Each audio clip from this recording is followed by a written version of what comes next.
ำจิตให้ว่างเป็นมิจฉาทิฏฐิท่านคงจะเคยได้ยินใครปฏิบัติทำจิตให้ว่างเป็นมิจฉาทิฏฐิสอนคนให้ทำจิตให้ว่างก็เป็นมิจฉาทิฏฐิอันนี้เราไม่ได้ตำหนิใคร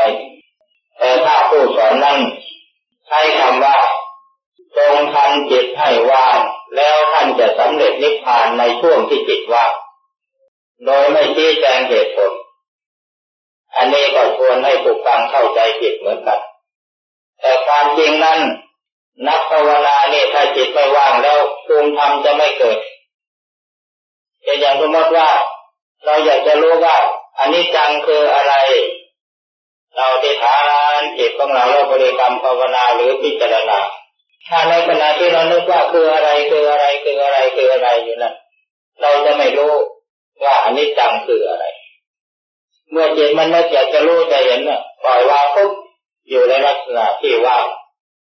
พอว่างปุ๊บเมื่อไหร่แล้วคำว่าอนิจจังคืออะไรมันจึงจะเกิดขึ้นเพราะฉะนั้นนักทำสมาธินี่ถ้าไม่สามารถที่จะทำจิตให้ว่างเป็นหนึ่งได้เมื่อไหร่แล้วเราจะไม่เกิดภูมิความรู้ขึ้นมาอย่างน้อยก็ต้องมีอาการวูบว่างแล้วก็ว่างพักหนึ่งแล้วจึงจะเกิดภูมิความรู้ขึ้นมาจะรู้อะไรก็ตาม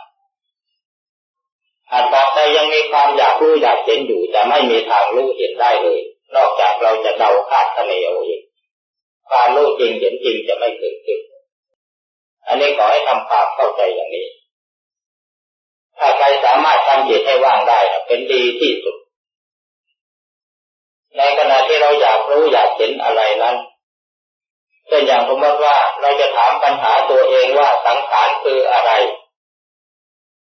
ก่อนที่เราจะรู้ว่าสังขารคืออะไรนี่เราจะต้องคิดหาเหตุผลซะก่อนว่าสังขารนี่มันคืออะไรมีลักษณะอย่างไรมีเท่าไหร่อะไรทำนองนี้ตามแบบปริยัติของเราทีนี้เมื่อเราพิจารณาค้นคว้าไปบางครั้งสังขารมันเป็นอย่างนี้ใช่ไหมเพราะอย่างนี้จึงเรียกว่าสังขารเพราะมันปรุงเพราะมันแต่งเพราะมันไม่มีทางที่จะยับยั้งในการที่ปรุงแต่งอะไรต่างๆเราคิดของเราไปอย่างนี้ในช่วงนั้นถ้ามันจะรู้จริงขึ้นมาแล้วจิตของเราจะวูบวาบไปสู่การสงบว่างนิดหนึ่งแล้วมันยังเกิดเป็นความรู้ขึ้นมาพอว่างปุ๊บจิตนิ่งอยู่ครับพักเลยพอเกิดจิตไหวปุ๊บขึ้นมานิดหนึ่ง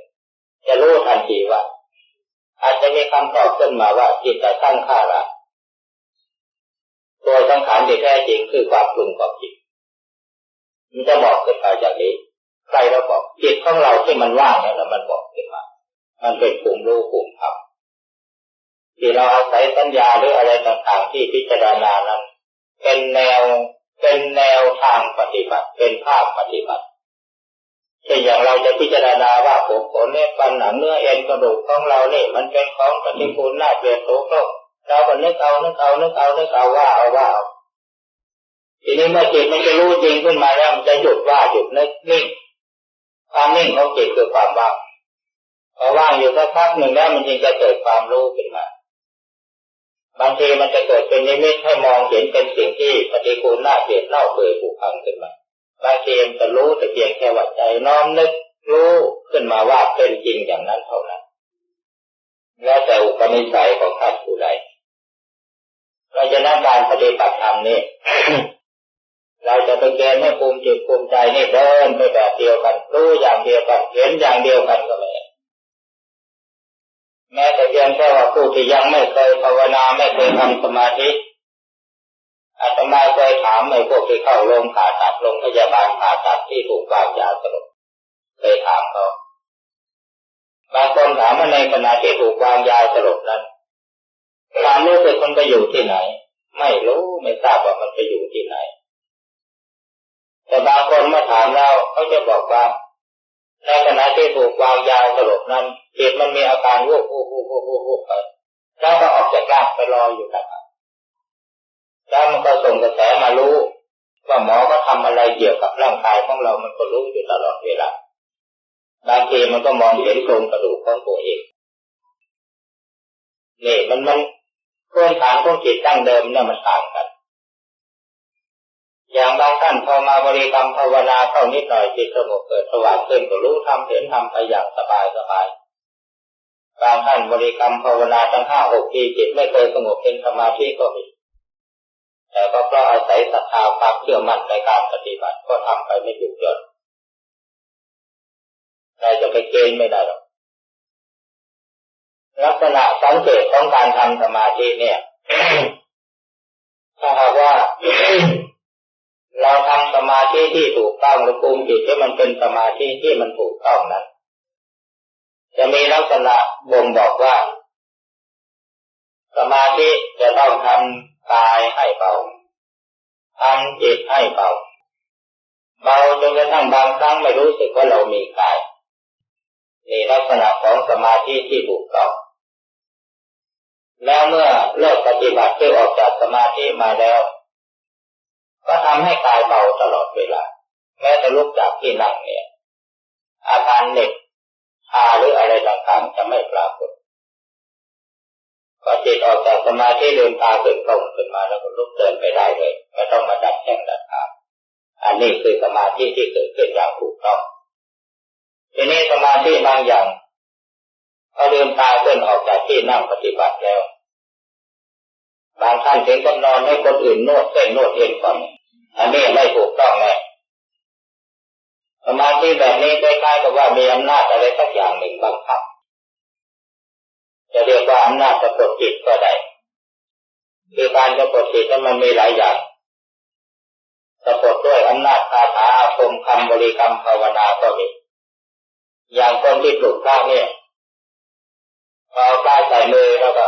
ภาวนานะโมพุทธะนะโมพุทธะเดี๋ยวก็สั่นขึ้นนี่ถูกอำนาจสะกดจิตแล้วอำนาจอะไรอำนาจคาถาบริกรรมภาวนาคาถาในทางไสยศาสตร์บางอย่างบริกรรมภาวนาแล้วมันจะทำให้เกิดปีติอย่างไรอาการสั่นนั้นคืออาการปีติทีนี้ปีติมันเกิดขึ้นอย่างแรงอย่างไม่มีขอบเขตมันก็มีอำนาจบังคับจิตบางทีบังคับจิตของเราให้ไปดูโน่นดูนี่อะไรที่ไหนต่างๆในทำนองนั้นถ้าใครทำได้ก็ดีอยู่หรอกแต่ว่าอย่าไปหลงให้มันรู้เท่าถ้าใครมีปัญหาสงสัยเนี่ยเวลามาพบกันอย่างนี้ถามแก้ได้ก็จะแก้ไม่แก้ก็แก้ไม่ได้ก็ต้องฝากเอาไว้ให้ผู้ถามไปแก้เอาเอง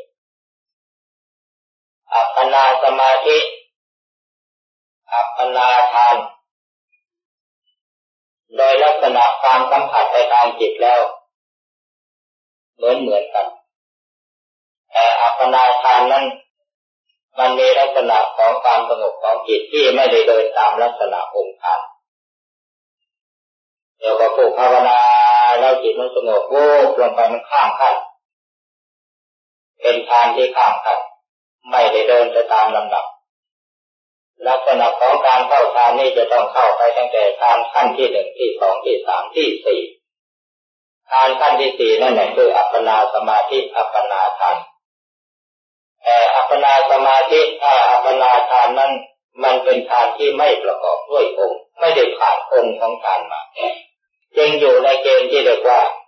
กได้กันเพียงแค่อัปปนาสมาธิทีนี้อัปปนาฌานนั้นก็คืออัปปนาสมาธิแต่เป็นสมาธิที่ผ่านองค์ฌานมาโดยลำดับ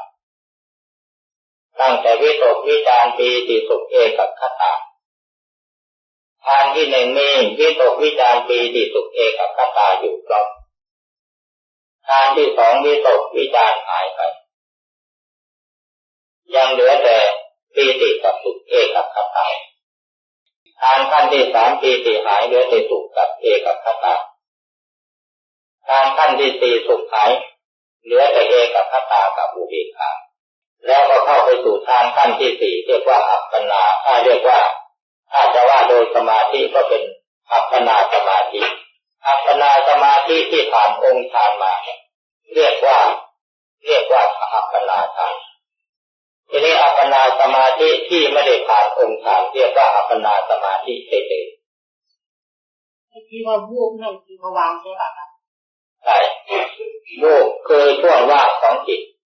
อย่างเราภาวนาพุทโธพุทโธพุทโธพุทโธพุทโธแล้วพอจิตทำท่าจะสงบ พอมันพุทโธพุทโธพุทโธจิตเข้าอยู่กับพุทโธแล้วระหว่างที่จิตมันจะปล่อยพุทโธนี่ไปถึงจุดที่สงบนิ่งช่วงกลางนี่มันว่างความว่างนี่เรียกว่าภวังค์ทีนี้ภวังค์คือการก้าวลงของจิตแล้วเมื่อจิตตกภวังค์วูบลงไปพอวูบนิ่งนิ่งแล้วไม่มีลักษณะของความสว่างคือความพร้อมของจิตไม่พร้อมที่จะตื่นก็เป็นการหลับไปอย่างธรรมดาเป็นอย่างวูบลงไปแล้วหลับมืดไปเลยไม่รู้เรื่องอะไรทีนี้พอวูบลงไปนิ่งพักเกิดสว่างโพร่งขึ้นมาอันนี้ก็เรียกว่าสมาธิแบบปุ๊บๆแต่ว่าใครทำได้ก็ดีทำมามากๆหลายครั้งหลายคนแล้วมันก็ค่อยชำนาญขึ้นแล้วมันก็จะติดต่อกันเองอันนี้เรากำหนดตอนระหว่างกลางนี่ไม่ได้ตั้งแต่วิจารณ์กับอัปปนาสมาธิเนี่ยพวกนี้มันว่างเรากำหนดไม่ได้ว่าจิตของเรานี่มันผ่านอะไรบ้างเพราะฉะนั้นสมาธิอันนี้เราเรียกได้แต่อัปปนาสมาธิเฉยๆภวังค์นี่ตามในคัมภีร์พระอภิธรรมท่านเขียนไว้มากมายเหลือเกินแต่ขอออกตัวว่าไม่เคยท่องจำเพราะฉะนั้นจึงไม่ขอตอบภวังค์จารณะภวังค์อะไรต่ออะไรท่านว่าของท่านไว้มีมากมายก็เคยอ่านผ่านๆเหมือนกันสำหรับผู้ที่จะจดจำเอาไปเป็นผู้มือในการพูดการสนทนาก็ได้โปรดเปิดตำราของพระอภิธรรมแล้วท่องจำเอาสภาพที่รู้สึกรู้นึกรู้คิดไม่รู้ดีรู้ชั่ว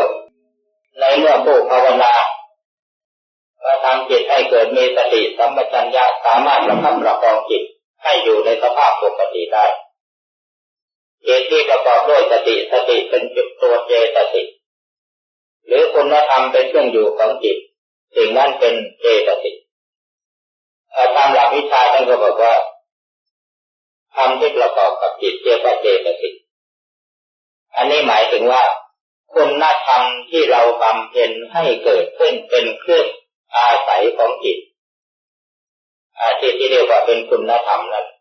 เป็นอย่างความรู้สึกในกุศลตลอดเวลาเนี่ยอันนี้ก็เป็นเจตสิกอันหนึ่งความรู้สึกในอกุศลตลอดเวลาก็เป็นเจตสิกอันหนึ่งแต่อย่างจิตของเราเนี่ยมันหนักไปในความโลภความโกรธความหลงยกตัวอย่างเช่นอย่างความโกรธเนี่ยในเมื่อมันกระทบทั้งเข้าไปบางครั้งเราไม่อยากโกรธเลยแต่มันก็โกรธมันก็อดโกรธไม่ได้สิ่งใดที่สามารถมีอำนาจที่จะปฏิวัติจิตของเราให้ไปสู่ความเป็นตามอำนาจของเขาอันนั้นเรียกว่าเจตสิกคือธรรมที่ประกอบกับจิตเช่นจิตมีสติจิตมีสัมปชัญญะจิตมีสมาธิจิตมีวิริยะมีศรัทธามีวิริยะมีสติมีสมาธิปัญญาซึ่งเป็นลักษณะที่ค่อนข้างที่จะเป็นไปเองโดยธรรมชาติสิ่งเหล่านั้นเป็นเครื่องอยู่ของจิตเรียกว่าเจตสิกทั้งนั้นเช่นอย่างตาเห็นรูปเกิดความรู้สึกขึ้นเป็นเจตสิกอันนั้นไม่ถูกสิ่งที่เป็นผลเกิดจากความดีคือการปฏิบัติเองเช่นอย่างกายเป็นเครื่องรู้ของจิตในเมื่อจิตรู้แจ้งเห็นจริงในกายเกิดมีสติสัมปชัญญะดีขึ้นมาแล้วก็มีปัญญาความรู้แจ้งเห็นจริงขึ้นมาสติปัญญาอันนี้เป็นเจตสิกถกเถียงกันหรือสนทนากันส่วนมากนั้นมักจะหนักไปในทางภูมิรู้ด้วยปัญญาที่เราทรงจำด้วยสติปัญญาที่เราทรงจำหรือด้วยสัญญาที่เราทรงจำมาสำหรับในแง่การปฏิบัตินั้นเรามุ่งที่จะพูดกันในแง่ประสบการณ์ถ้าหากสมมติว่าเป็นความรู้สึกสัมผัสในเรื่องการรู้ธรรมเห็นธรรมนั้นมีลักษณะอย่างไรหรือจิตเป็นสมาธิมีลักษณะอย่างไรก่อนที่จิตจะรู้ธรรมมีลักษณะอย่างไรจิตรู้ปัจจัยรักมีลักษณะอย่างไรอันนี้เป็นประสบการณ์แต่ถ้าพูดถึงว่าปัญหาเกี่ยวกับหลักสูตรทางปริยัตินี่นักปฏิบัติโดยส่วนมากไม่ค่อยจะได้จดจ แม้แต่ท่านผู้หลักผู้ใหญ่ซึ่งขอจะให้ออกพระนามของท่านเพราะท่านเป็นผู้ใหญ่เป็นผู้หลักผู้ใหญ่เหนือบางทีท่านก็ถามว่าธรรมะที่เกิดกับใจแม้ว่าเราจะไม่รู้ชื่อของธรรมะนั้นแต่ธรรมะนั้นสามารถทำจิตให้สงบสว่างรู้จริงเป็นจริงได้อยู่จะถือว่าเป็นการใช้ได้หรือไม่อันนี้เป็นคำถามของท่านผู้หนึ่งซึ่งขอสงวนเล่าทีนี้ธรรมะที่เกิดขึ้นกับจิตของผู้ปฏิบัตินั้นผู้ปฏิบัติไม่รู้จักชื่อของธรรมะแต่ก็สามารถที่ทำจิตให้สงบสว่างมีความเยือกเย็นรู้จริงเป็นจริงได้ธรรมะอันนั้นก็ถือว่าเป็นการใช้ได้ซึ่งแท้ที่จริงแล้วมันเป็นธรรมชาติของการรู้จริงเป็นจริงในธรรมะชั้นสูงเป็นอย่างสมมติว่า มีใครสักคนหนึ่งยกสำรับกับข้าวนานาชนิดหรือว่ากับข้าวมันมีหลายอย่างก็ยกมาวางลงตรงหน้าเราเนี่ยเขาบอกว่าอาหารเหล่านี้รับทานได้ไม่เป็นพิษเป็นภัยต่อร่างกายทั้งที่เราก็ไม่รู้จักชื่ออาหารเหล่านั้นเรารับทานลงไปแล้วผลก็คือว่าทำให้เราอิ่มหายหิวแล้วก็เป็นประโยชน์แก่ร่างกายเราจะยอมรับไหมว่าอาหารนั้นเป็นสิ่งที่มีประโยชน์และใช้ได้อันนี้ข้อนี้ทันใด